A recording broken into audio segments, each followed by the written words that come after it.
ಮಕರ ಸಂಕ್ರಾಂತಿ ಹಬ್ಬದ ಹಾರ್ದಿಕ ಶುಭಾಶಯಗಳು. ಈ ಸಂಕ್ರಾಂತಿಯು ತಮ್ಮೆಲ್ಲರ ಬಾಳಲ್ಲಿ ಸುಖ, ಶಾಂತಿ, ಸಮೃದ್ಧಿಯನ್ನು ತರಲಿ ಎಂದು ಹಾರೈಸುವೆ. ಉತ್ತರಾಯಣಕ್ಕಾಗಿ ಎದುರು ನೋಡ್ತಾ ಇತ್ತು. ಉತ್ತರಾಯಣ ಬಂದಾಗ ಕೃಷ್ಣನನ್ನು ಸನ್ನೆ ಮಾಡಿ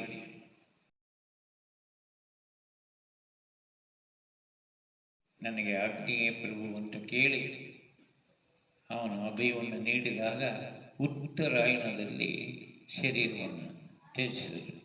ನಮ್ಮಲ್ಲಿ ಮಲ್ಲಿಂದ ಬಂದಂಥ ಪ್ರತಿ ಯಾರು ಉತ್ತರಾಯಣದಲ್ಲಿ ಅಂದರೆ ಸಂಕ್ರಾಂತಿಯ ನಂತರ ಇನ್ನು ಭಾದ್ರಪದ ಬರುವ ತನಕ ಆಯಣ ಇದು 6 ತಿಂಗಳು ಉತ್ತರಾಯಣದಲ್ಲಿ ಶರೀರವನ್ನು ತ್ಯಜಿಸ್ತಾರೋ ಅವರು ಸ್ವರ್ಗಕ್ಕೆ ಹೋಗ್ತಾರೆ ಅನ್ನೋ ನಂಬಿಕೆ ನಮ್ಮ ಪುರಾಣಗಳಲ್ಲಿ ಬಂದಿರತಕ್ಕದ್ದು.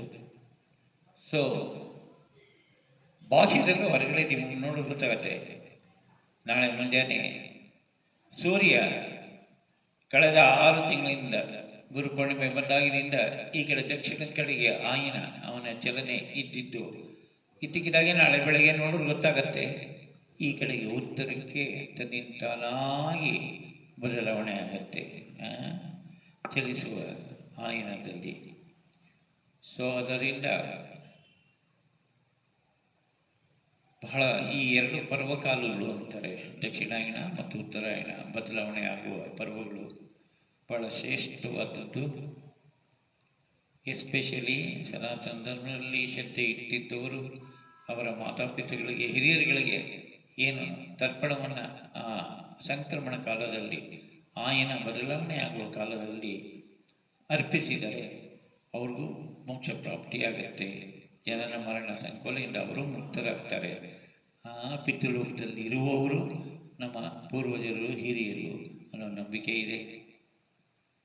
ಬೆಂಗಳೂರು ನಗರದಲ್ಲಂತೂ ನಿಮ್ಗೆ ಗೊತ್ತಿದೆ, ಗಂಗಾಧರೇಶ್ವರ ಗುಡಿ ಪಾತಾಳದಲ್ಲಿರುವಂಥದ್ದು, ಗುಡ್ಡದ ಕೆಳಗಡೆ ನೋಡಿದ್ದೀರಲ್ಲ, ಎಲ್ಲೂ ಯಾವ ಜಾಗ ಇಲ್ಲ, ಏನಿಲ್ಲ. ಆದರೆ ಸೂರ್ಯನಾರಾಯಣ ಕರೆಕ್ಟಾಗಿ ಆ ಸಂಕ್ರಮಣ ಗಳಿಗೆ ಬಂದಾಗ ಪ್ರಭು ತನ್ನಿಂದ ತಾನಾಗೆ ಗಂಗಾಧರೇಶ್ವರನ ವಿಗ್ರಹದ ಮೇಲೆ ಬಂದು ಪಾದ ಮುಟ್ಟಿ ನಮಸ್ಕರಿಸಿ ಸೂರ್ಯದೇವ ಶಂಕರನ ಅಭಯವನ್ನು ಪಡೆದು ಹೋಗ್ತಾನೆ. ಎಲ್ಲರೂ ಕಣ್ಣಿಂದ ನೋಡಿರ್ತಕ್ಕಂಥ ವಿಸ್ಮಯ. ಇವತ್ತಿನ ದಿನದಲ್ಲಿ ಎಲ್ಲ TV ಮಾಧ್ಯಮಗಳಲ್ಲಿ ಅದನ್ನು ಪ್ರಸಾರ ಮಾಡ್ತಾರೆ. ಸಾಲದ್ದಕ್ಕೆ ಕೇರಳದಲ್ಲಿ ನಾಳೆ ದಿನ ಅಯ್ಯಪ್ಪ ಸ್ವಾಮಿ ಭಕ್ತರಿಗಂತೂ ಮಕರ ಜ್ಯೋತಿ ಸಂಭ್ರಮ. ನಾಳೆ ಸ್ವಾಮಿಗೆ ದೇವಾಭರಣ ಎಲ್ಲ ವಿಶಿಷ್ಟವಾದ ಒಡವೆಗಳನ್ನು ಹಾಕಿ ಆ ಆರತಿ ಮಾಡುವ ಗಳಿಗೆಗೆ ಕರೆಕ್ಟಾಗಿ ಅಲ್ಲಿ ಕಾಡಿನಲ್ಲಿ ಜ್ಯೋತಿ ದರ್ಶನ ಮಾಡೋದಕ್ಕೆ ಕಾತುರರಾಗಿ ಅಯ್ಯಪ್ಪ ಭಕ್ತರು ಕಾತುರರಾಗಿರ್ತಾರೆ. ಅಂದರೆ ಉತ್ತರಾಯಣದಲ್ಲಿ ಎಲ್ಲವೂ ಶುಭವಾಗಿ ಪ್ರಾರಂಭವಾಗೋದು. ನೋಡಿ, ಯೂಶುವಲಾಗಿ ಪುಷ್ಯ ಮಾಸದಿಂದ ನೆಕ್ಸ್ಟ್ ಮಾಘ ಮಾಸಕ್ಕೆ ಹೋಗ್ತೀವಿ ನಾವು.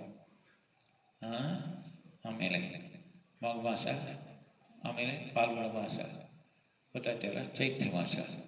ಒಂದೊಂದಾಗಿ ಜಾತ್ರೆ ದಿನಚರಿಗಳು, ಹಬ್ಬ ಹರಿದಿನಗಳು, ಆಮೇಲೆ ಹೆಚ್ಚು ಕಮ್ಮಿ ಎಲ್ಲ ಮಹಾತ್ಮರುಗಳ ಜಯಂತಿಗಳು, ಗೊತ್ತಾಯ್ತಲ್ಲ. ರಾಮನವಮಿಯಿಂದ ಪ್ರಾರಂಭವಾಗಿದ್ದು ನರಸಿಂಹ ಜಯಂತಿ, ಶಂಕರ ಜಯಂತಿ, ಮಧ್ವಾಚಾರ್ಯ ಜಯಂತಿ, ರಾಮಾನುಜಾಚಾರ್ಯ ಜಯಂತಿ, ಬಸವಣ್ಣನ ಜಯಂತಿ, ಅಂಬೇಡ್ಕರ್ ಜಯಂತಿ, ಮಹಾವೀರ್ ಜಯಂತಿ, ಎಲ್ಲ ಜಯಂತಿಗಳು ಒಂದಾಗಿ